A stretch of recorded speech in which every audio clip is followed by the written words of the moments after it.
আসসালামু আলাইকুম। মাতৃজগৎ টিভির সংবাদে আপনাদের স্বাগতম। আপনাদের সাথে রয়েছে আমি নুসরাত জাহান নিশাত মনি। বগুড়ায় আগাম জাতের আমন ধান কাটা ও মাড়াইয়ের কাজ শুরু হয়েছে। মাঠ জুড়ে এখন পাকা ধানের সোনালী সমারোহ আর কৃষকদের ব্যস্ততা এখন অনেকটাই তুঙ্গে। শ্রমিক সংকট ও বৃষ্টির সংখ্যা থাকলেও ভালো ফলনের আশা করছেন কৃষকরা। সামান্য বৃষ্টি বাদলেই তলিয়ে যাচ্ছে নিচু অঞ্চলের জমিগুলো। এ নিয়ে অনেকটাই হতাশার মাঝে রয়েছেন কৃষকরা। এই মুহূর্তে বগুড়ার শাহজাহানপুর উপজেলায় রয়েছেন আমাদের সহকর্মী আশরাফুল ইসলাম রাজু। আমরা সরাসরি যুক্ত হব তার সঙ্গে। রাজু, জানাবেন এই মুহূর্তে বগুড়ার আগাম জাতের আমন ধান কর্তন নিয়ে কি সর্বশেষ তথ্য রয়েছে আপনার কাছে?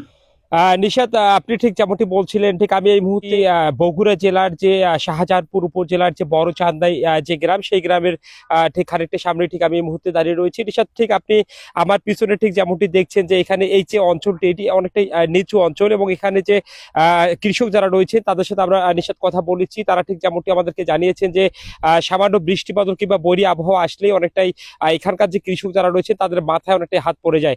নিশাত, আমার পাশে আপনি দেখছেন যে অপরিপক্ক যে ধান, এই যে ধানটি এখন পর্যন্ত সম্পূর্ণরূপে পরিপক্কতা অর্জন করেনি, সেই ধানটি কর্তনের যে চিত্রপট ঠিক সেটি এই মুহূর্তে এই বগুড়া জেলায় প্রভাবমান রয়েছে।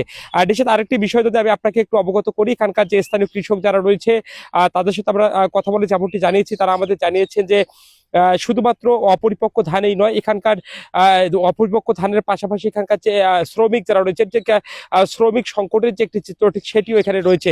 এবং আমরা দেখেছি যে উত্তর অঞ্চল থেকে কিংবা বাংলাদেশের বিভিন্ন অঞ্চল থেকে আসাদের শ্রমিক ঠিক তারা ঠিক এই মুহূর্তে বগুড়া অঞ্চলে আসছেন এবং আসার পরপরই তারা এখানে যে ধান যে কর্তন, সেই ধান কর্তনের কাজে এই মুহূর্তে তারা লিপ্ত রয়েছেন। আর নিশ্চিত আমরা একটু কথা বলতে চাই, ঠিক এই মুহূর্তে এখানকার যে ধান কর্তন হচ্ছে, আসলে এই ধান কর্তন করতে গিয়ে এখানকার কৃষকরা আদৌ কোন সমস্যাকে সব থেকে গুরুত্বপূর্ণ মনে করছে, সে বিষয়ে আমরা একটু এখানকার স্থানীয় কৃষকদের সাথে একটু কথা বলতে চাই। একটু জানাবেন ঠিক এই মুহূর্তে যে অপরিপক্ক ধান কর্তন করা হচ্ছে, এর কারণ কি, এবং সর্বোপরি এখানকার যে শ্রমিক যে সংকট, এই শ্রমিক এবং সর্বোপরি শ্রমিকের মজুরি এবং এখানকার অপরিপক্ক ধান কর্তনের বিষয়ে একটু আমাদের নিশ্চিত করবেন। আসসালামু আলাইকুম।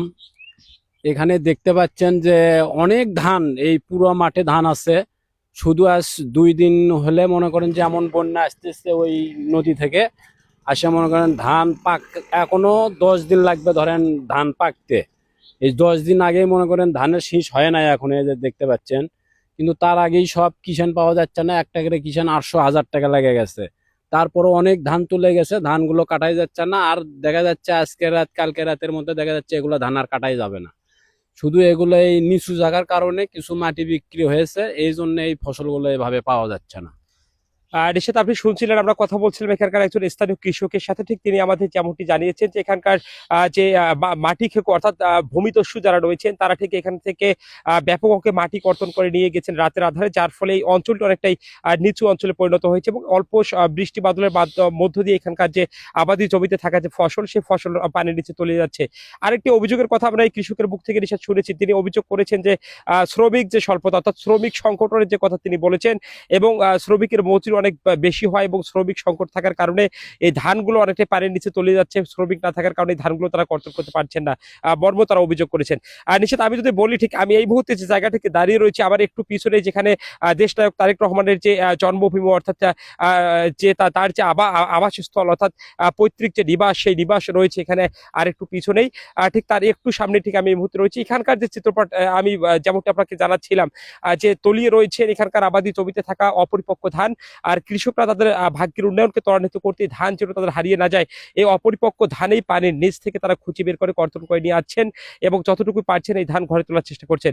নিশ্চিত এই ছিল আমার কাছ থেকে বগুড়া জেলার শাহজাহানপুর উপজেলা থেকে অপরিপক্ক ধান এবং সর্বোপরি শ্রমিক সংকটকে নিয়ে আমার কাছ থেকে সর্বশেষ খবর।